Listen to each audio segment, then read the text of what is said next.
எல்லாருக்கும் வணக்கம். தங்க மாமி சமையல் சேனல்லேருந்து நான் மாமி பேசுகிறேன். எல்லாருமே ஃபோன் பண்ணி கேட்டாங்க, இந்த பூசணிக்காய் அவல் வடம் எப்படி செய்யறது, உங்களுக்கு தெரிஞ்சது செஞ்சு காமிங்கன்ட்டு.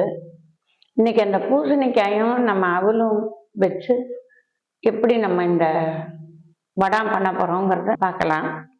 இப்போ அதுக்கு தேவையான பொருள் என்னென்னங்கிறத பார்க்கலாம். இப்போ இந்த நீர் பூசணிக்காய், வெள்ளை பூசணிக்காய்ன்னு சொல்றது, நம்ம சமையலுக்கு உபயோகப்படுத்துகிறோம் பூசணிக்காய் தான்.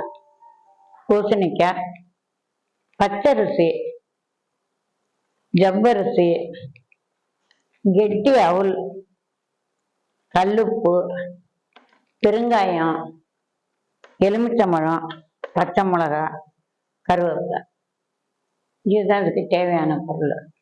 இப்போ நம்ம இதை எப்படி செய்யறதுங்கிறத பார்க்கலாம். 1 கிலோ பூசணிக்காய் எடுத்திருக்கேன். அந்த 1 கிலோ பூசணிக்காய் இப்படி தோல் சீவி வச்சிருக்கேன். இப்போ அவல் நான் ஊற வச்சிருக்கேன் தண்ணியில். இந்த அவலை நல்லா நம்ம 4 தடவை தண்ணி பிடிச்சி ஊற்றிட்டு அது நனையிற அளவுக்கு நம்ம தண்ணி வைக்கணும். நல்லா களைஞ்சு தண்ணி இது மாதிரி ஊற்றி வச்சுட்டாக்க அது நல்லா ஊறின்னு இருக்கும். இந்த ஜவ்வரிசியும் அதே மாதிரி 1 மணி நேரத்துக்கு முன்னாடி இந்த ஜவ்வரிசியும் நான் ஊற வைக்கிறேன். பெருங்காயம், கட்டி பெருங்காயத்தையும் நான் தண்ணி ஊற்றி ஊற வைக்கிறேன். இப்போ இது நல்லா ஊறட்டும். இப்போ இந்த தோல் எடுத்த பூசணிக்காயை துருவல், கேரட்டு, நம்ம பச்சடி, வெள்ளரிக்காய் அதெல்லாம் துருவுற இதில் இந்த பூசணிக்காயை நம்ம துருவிக்கலாம். நான் இது மாதிரி துருவிட்டேன். பூசணிக்காய் எப்பவுமே நீர் சத்து மிகுந்தது.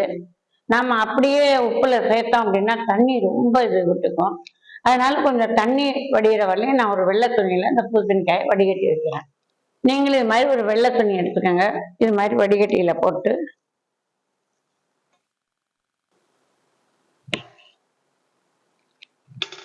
இப்ப இது மாதிரி நம்ம முடி போட்டு வச்சுட்டோம்னா இந்த தண்ணி பூரா இதுல வடிய ஆரம்பிச்சுங்க பாருங்க. பூசணிக்காய் வடிகட்டின தண்ணி ஜூஸை நம்ம எடுத்துக்கலாம். தண்ணிக்கு பதிலாக அதை எடுத்துக்கலாம். இப்ப இந்த பச்சரிசியை நான் மிக்சியில அரைச்சுக்கிறேன். அப்படி மிக்சியில அரைக்கலைன்னா நம்ம வீட்டுல அரிசி மாவு இருந்தா கூட நம்ம அதை சேர்த்துக்கலாம். அரிசி மாவு இருந்தா அரிசி மாவு சேர்த்துக்கலாம். இது கொஞ்சம் ஏன் போடுறோம் அப்படின்னா, பூசணிக்காய், அவல், ஜவ்வரிசி எல்லாம் நீர் பதமா போயிடும். நம்ம எடுத்து வைக்க முடியாதுங்கிறதுக்காக கொஞ்சம் அரிசி மாவை நம்ம சேர்த்தோம்னா சரியா வரும். அதனால நான் வச்சிருக்கேன். இதை முடிஞ்ச வீட்டுல மாவு இருந்தா மாவு எடுத்துக்கோங்க. மாவு இல்லைன்னா கொஞ்சோண்டு அரைச்சு அந்த மாவை நம்ம எடுத்துக்கலாம். இப்ப நான் இதை அரைச்சு உங்களுக்கு நான் மாவு எடுத்து வச்சிடுறேன். இப்ப இந்த அரிசி மாவை அரைச்சு நான் மிக்சியில சலிச்சு எடுத்துட்டு வச்சிருக்கேன்.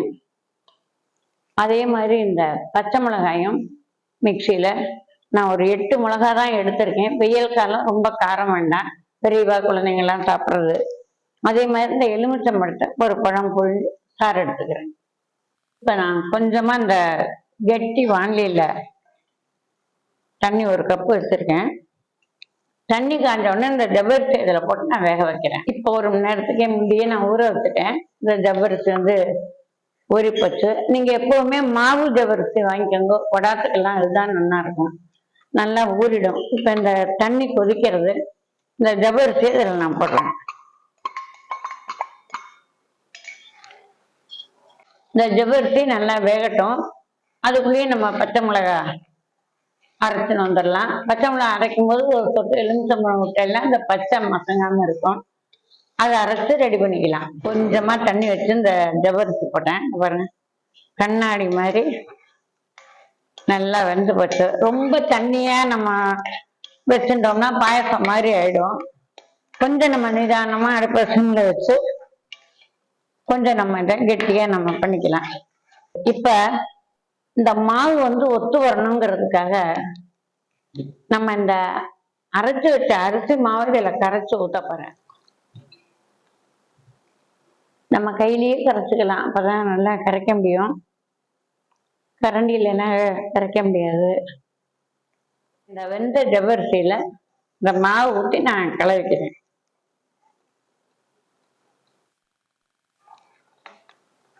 இப்ப இந்த நம்ம 8 மிளகா அரைச்சு வச்சதை இதுல போட்டுக்கலாம். காரம் நீங்களும் பார்த்து போடுங்க. நான் பாதி தான் போட்டிருக்கேன். கொஞ்சமா இருக்கிறதுனால உங்களுக்கு எவ்வளவு காரம் வேணுமோ வாயில போட்டு பார்த்து கூட நம்ம போட்டுக்கலாம். இந்த எலுமிச்சம்பழ சாறு ஒரு அரை மூடி. இப்போ உப்பு நான் ஒரு நிதானமா சேர்க்கிறேன். நீங்களும் பார்த்துட்டு உப்பு போட்டுக்கலாம். கொஞ்சம் உப்பு கம்மியா போட்டா கூட நல்லா தான் இருக்கும்.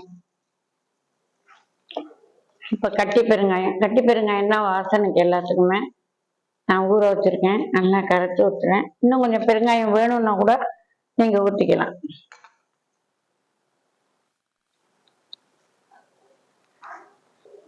அப்படியே பாத்திரத்துல ஒட்டாம வருது பாருங்க.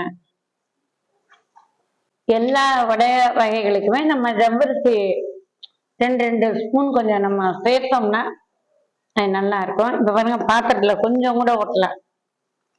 பாத்திரத்துல ஒட்டாம வருது.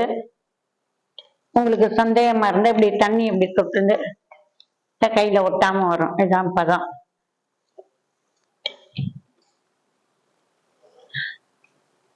இப்ப இந்த மாவு ஆறட்டும்.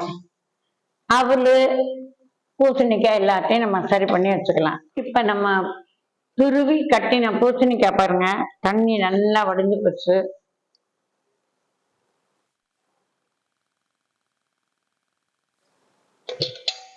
இந்த பாருங்க, இந்த பூசணிக்காயோட ஜூஸ் இது. நமக்கு தேவைப்பட்டா இது நம்ம எடுத்துக்கலாம். இப்ப இந்த ஜவ்வரிசியே நம்ம அரிசி மாவு கரைச்சி ஊற்றி கொதிக்க வச்சோம் இல்லையா, அது நல்லா ஆறி போச்சு. இப்ப அதுக்கு இதில் போட்டுக்கிறேன். இப்ப ஊற வச்ச அவல் இது. தண்ணி இல்லாம கரெக்டா நம்ம அந்த வச்சதுக்கு ஊறி போச்சு. இந்த அவலை இதுல சேர்த்துக்கிறேன்.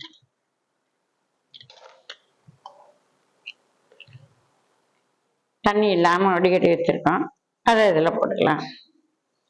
ஏற்கனவே பெருங்காயம், உப்பு, பச்சை மிளகாய் எல்லாம் போட்டாச்சு. வாசனைக்கு 2 அருக்கு கருவேப்பிலை இப்படி கிள்ளி போட்டுக்கலாம். இது எல்லாத்தையும் கையில ஒண்ணாக்கி நம்ம பிசைஞ்சுக்கலாம். இதுக்கு தண்ணி இப்ப தேவைப்படலை, இது கெட்டியா தான் இருக்கு. உங்களுக்கு தேவைப்பட்ட இப்படி தண்ணி கூட நம்ம கையில சேர்த்து கொஞ்சம் தெளிச்சு இந்த பூசணிக்காயோட ஜூஸையும் வீணாக்க வேண்டாம். நம்ம இது மாதிரி ஒண்ணாக்கிக்கலாம்.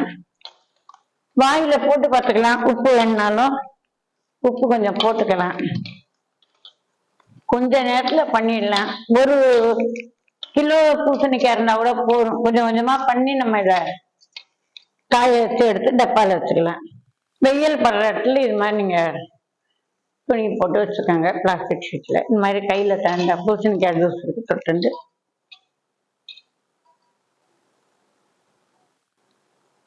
கையில இது ஒட்டவே ஒட்டாது. வெயில்ல போகணுங்கிறது இல்ல, காலம்புறவே நம்ம சீக்கிரம் பண்ணிட்டோம்னா இது மாதிரி நம்ம ஃபேன் கீழே கூட போட்டு வைக்கலாம். அதுக்கப்புறமா நம்ம வெயில்ல கூட ஒரு நாளைக்கு எடுத்து காய வச்சுக்கலாம். 2-3 நாள் காயப்படணும். ஒரே நாளுக்கு காய் உள்ள ஈரம் போகாது, நம்ம கையிலையும் ஒட்டாது.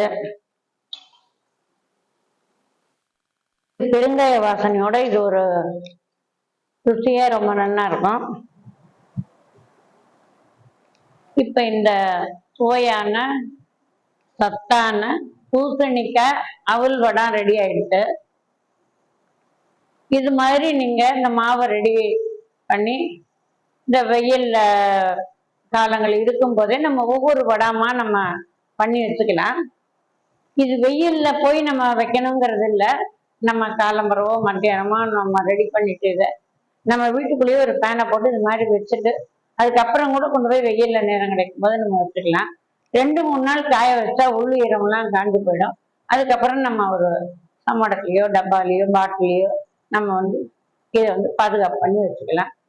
சாயந்தரம் ஸ்நாக்ஸ் இல்லைன்னா கூட இது அப்படியே எண்ணெயில கொஞ்சமா எண்ணெய் வச்சு போட்டு கொடுத்தா பெரியவாளாகட்டும் குழந்தைகளாகட்டும் எல்லாம் நல்லா விருப்பமா சாப்பிடுவா. உடம்புக்கு இது ரொம்ப நல்லது. இந்த பூசணிக்காய் அவல் வடை நீங்க எல்லா இல்லத்தரசிகளும் செஞ்சு பாருங்க. அப்படி விசேஷம் நிறைய தேவை யாருக்காவது கொடுத்து விடணும், வீட்டில் செய்ய முடியல அப்படின்னாக்க டிஸ்கிரிப்ஷன் பாக்ஸில் என்னோட நம்பர் இருக்கு. நீங்கள் அதுக்கு கால் பண்ணி தேவைப்பட்டா வாங்கிக்கலாம். நீங்கள் செஞ்சு பார்த்துட்டு கமெண்ட் பாக்ஸில் கமெண்ட் பண்ணுங்க. தங்கம்மாவின் சமையல் சப்ஸ்கிரைப் பண்ணுங்க. மறுபடியும் அடுத்த ஒரு நல்ல ரெசிபியோட உங்களை எல்லாரையும் சந்திக்கிறேன். நன்றி, வணக்கம்.